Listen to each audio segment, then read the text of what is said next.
semuanya, selamat datang kembali di podcast Bincang Edukasi.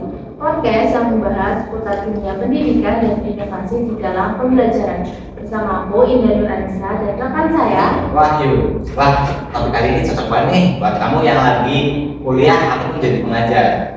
Karena di sini kita akan membahas LMS atau Learning Management System. Ya, betul banget. LMS yaitu pembelajaran menggunakan platform online yang kita gunakan sejak pandemi. Namun, meskipun sudah tidak pandemi, LMS ini masih sering digunakan dan terbukti efektif loh. Nah, untuk kali ini kita akan membahas 3 LMS yang sering digunakan di dunia pendidikan. Yang pertama itu ada Google Classroom, yang kedua ada Moodle, dan yang terakhir itu ada Canvas. Nah, menariknya di sini kita nggak bahas sendiri nih. Betul banget, hari ini kita kedatangan 3 narasumber yang akan menjelaskan dan sharing tentang 3 LMS tersebut. Mari kita sebut narasumber kita, silahkan.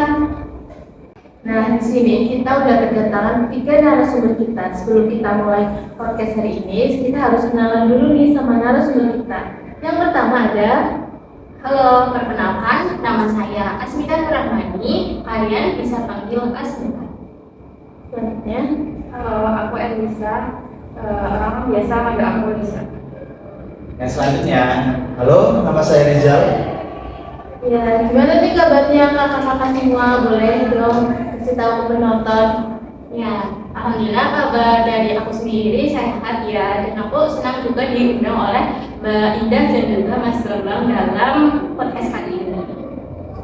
Nah, aku juga alhamdulillah baik dan insya Allah aku excited banget buat mengikuti podcast ini.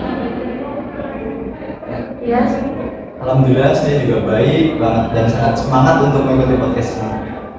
nah itu dia.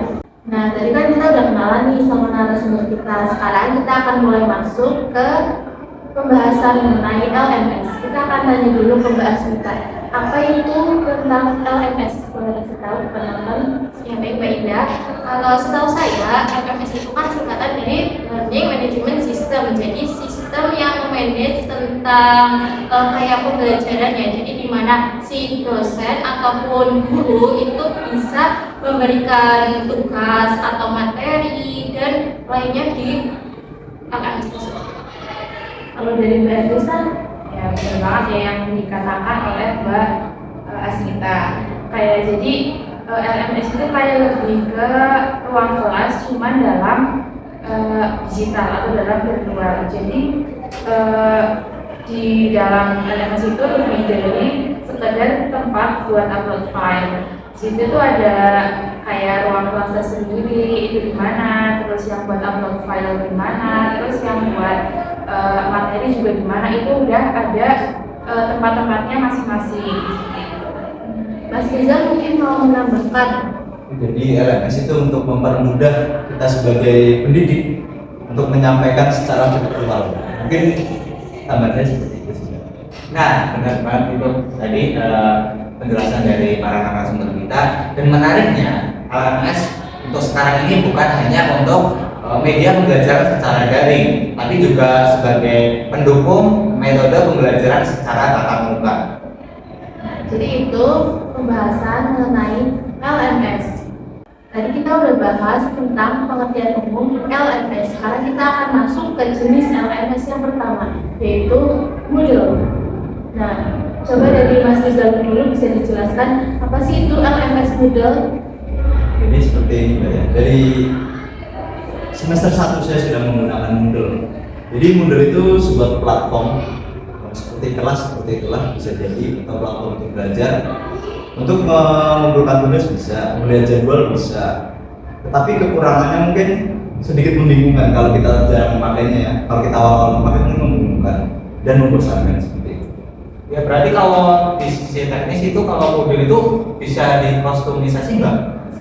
Kalau dulu bisa, tapi sedikit membingungkan. Kalau kita jarang memakainya ya. Mungkin dari Mbak Asmita. Kalau saya itu belum pernah memakai si LMS Moodle tersebut ya, tapi saya pernah membaca sekilas di jurnal itu atau di Google itu kalau Moodle harus terhubung dengan si pihak kampus tersebut atau si pihak instansi. Jadi harus bekerja sama gitu. Kalau belum bekerja sama, jadi tidak bisa masuk ke Moodle tersebut. Oke, Mbak Elisa.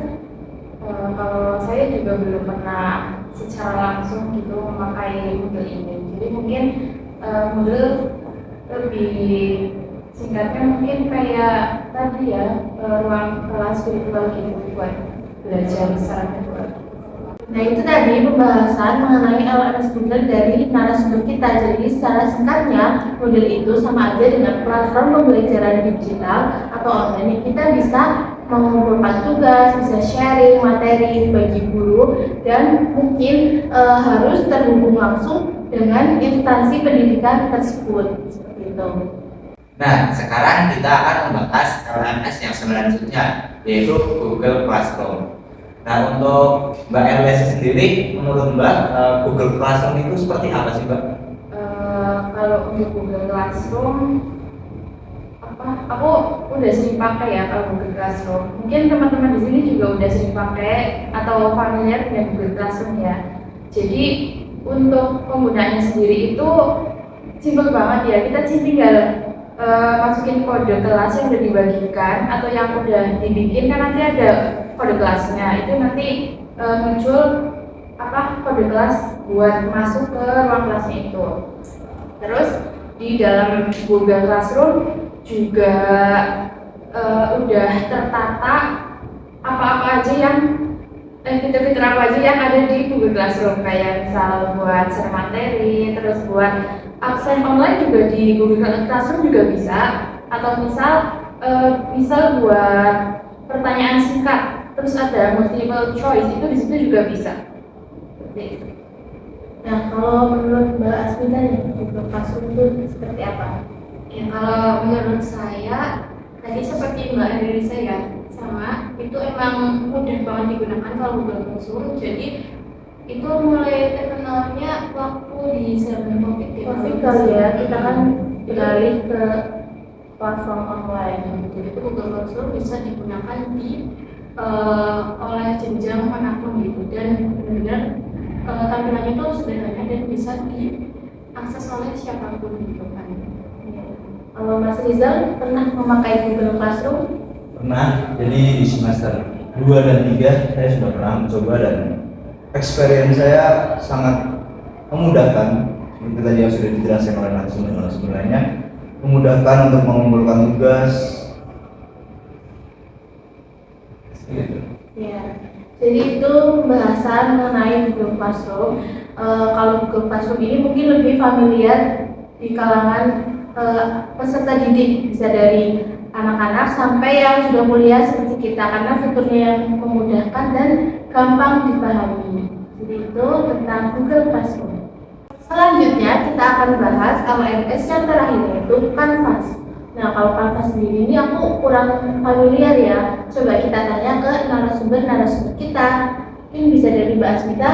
Ya, kalau saya itu pernah memakainya ya, Canvas. Jadi kalau Canvas itu hampir sama Google Classroom tampilannya. Jadi di setiap mata pelajaran itu ada sendirinya, ada forum sendiri-sendiri gitu. Tetapi perbedaannya itu kalau di Google Classroom penilaiannya itu pakainya Google Form. Tapi kalau di Canvas itu banyak pilihannya, bisa pakai kuis, pakai yang lainnya itu bisa kalau pakai Canvas, dan juga ada modulnya, ada silabusnya. Jadi lebih kompleks dan lebih lengkap dibanding Google Classroom kalau menurut saya. Oke, mungkin Elisa apakah pernah menggunakan Canvas? Kalau untuk Canvas aku belum ya, tapi aku pernah baca-baca itu kalau Canvas itu seperti yang tadi Mbak Asmita ya, dia itu lebih kompleks daripada Google Classroom. Jadi apapun kita tuh gak perlu repot-repot buat ke aplikasi-aplikasi lainnya loh. Di situ kan udah ada kalender, udah ada silabus juga ya Mbak, silabus, terus modul juga di situ ada. Yang penting kita itu yang menambahkan. Lalu untuk di dalamnya juga ada feedback antara guru sama siswa. Jadi nanti jika ada suatu tugas tuh perbagian-bagiannya itu bisa dikomentari oleh si dosennya atau si gurunya. Jadi kita bisa tahu apa sih kekurangan dari berbagai bagian tugas yang udah kita kerjain. Mungkin dari Mas Afif. Menurut saya sih belum pernah memakai ya Mas untuk kanvas ini ya, tapi mungkin saya pernah sedikit mendengar atau pernah membaca sedikit artikel bahwasanya kenapa kanvas tidak dipakai di Indonesia, mungkin seperti itu karena masih banyak yang bahwasanya sistemnya itu mudah down di Indonesia kebanyakan seperti itu ya, karena jaringan atau servernya itu mudah down. Jadi si kanvas ini belum banyak dipakai di universitas seperti itu.